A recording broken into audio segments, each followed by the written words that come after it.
Ota-onalarimizning farzandlari oldidagi 3 ta muhim burchi bor. Bu kiyim olib berish, maktabga yuborish, ularni ovqatlantirish emas, balki bundan ham muhimroq bo'lgan ba'zi bir omillarimiz bor. Birinchidan, farzandingizni qiziqishini o'ldirmaslik. Har bir bola tug'ilgandan juda ham qiziquvchan bo'ladi. Ko'p savol beradi, sinab ko'radi va xato qiladi, lekin yana urinib ko'radi. Ba'zida esa ota-onalarimizning birgina jim o'tir, tegma, ko'p savol berma degan gaplari ularning qiziqishlarini asta-sekin so'ndirib qo'yishi mumkin. Ikkinchi muhim burchlarimizdan biri bu farzandlarimizga mustaqil fikrlashni o'rgatish.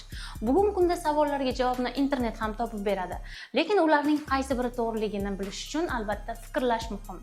Bolangiz hamma narsani yodlab olishi shart emas, lekin savol bera olishi, uni tahlil qilishi va albatta o'z fikrini mustaqil ifoda eta olishi bu muhim.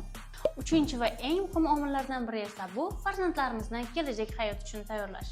Biz hozirdanoq farzandlarimizni kelajak uchun tayyorlashimiz kerak. Ingliz tili esa kelajakning bir qismi.